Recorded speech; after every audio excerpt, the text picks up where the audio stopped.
حدیث پاک سنیں گے آپ کی طبیعت بڑی ٹھنڈی ہوگی۔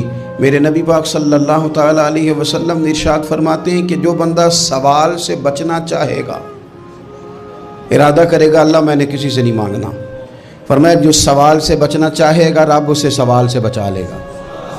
اور جو لوگوں سے بے نیاز ہونا چاہے گا، کہے گا یا اللہ مجھے دنیا داروں کا محتاج نہ بناؤ، اپنی بارگاہ سے عطا فرما۔ جو لوگوں سے بے نیاز ہونا چاہے گا اللہ لوگوں سے بے نیاز کر دے گا۔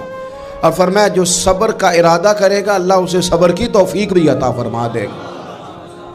ارادہ تو کرے، پروگرام تو بنائے، توفیق تو اللہ دے گا۔ جو صبر کا ارادہ کرے گا اللہ صبر کی توفیق بھی عطا کر دے گا۔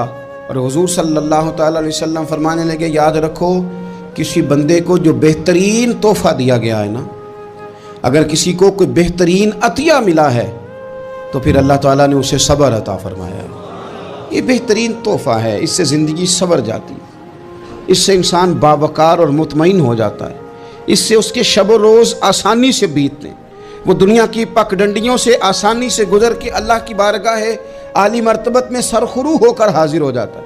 لیکن اگر بے حوصلہ ہو، صبر نہ ہو، پھر نقصان روز بروز بڑھتا ہے۔ اور پھر میرے رسول پاک صلی اللہ تعالیٰ علیہ وسلم ارشاد فرماتے ہیں کہ اصل بات یہ ہے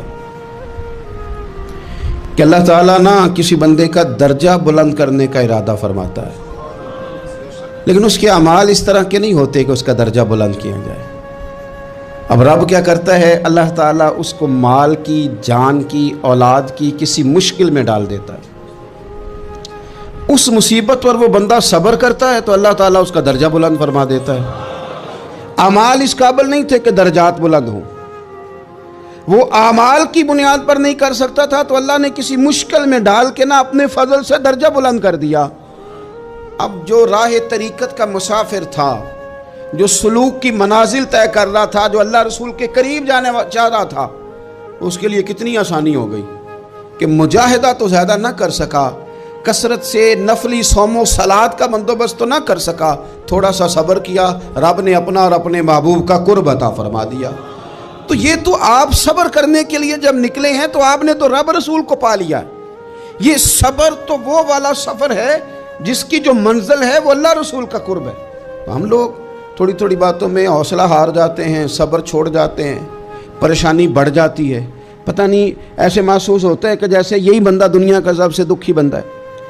تو ایک تو یہ کہ ذاتی حیثیت سے صبر کرے، ایک یہ کہ پھر دشمن کا جب مقابلہ ہو، آمن نصبرو و صابرو، آپ کا جب مقابلہ سامنے کسی کے ساتھ ہو تو پھر تیر، تلواریں، اسلحہ، بندوقیں یہ نہیں زیادہ لڑتی، میدانوں میں حوصلے لڑتے ہیں، میدانوں میں صبر لڑتا ہے، میدانوں کے اندر توانائیاں لڑتی ہیں۔ میدان کربلا کے اندر کوئی مقابلہ نہیں تھا تیر کا تیر کے ساتھ، تلوار کا تلوار کے ساتھ کوئی مقابلہ نہیں تھا۔ میدان کربلا کے اندر ظلم کا صبر سے مقابلہ تھا۔ فتح کے ڈنکے یزید نے بجائے تھے، جشن ابن زیاد نے منایا تھا، لیکن قیامت تک اللہ نے جو فتح عطا فرمائی ہے تو وہ حسین ابن علی کے صبر کو عطا فرمائی، وہ سیدنا امام علی مقام کے صبر کو ملی۔ عزیز بھائی، صبر ہی ہمیشہ فاتح ہوتا ہے، صبر ہی جیتا کرتا ہے، صبر ہی کامیابیاں دیتا ہے، نتیجے صبر کے نکلتے ہیں، صبر کے، حوصلے کے نتیجے ہوتے ہیں۔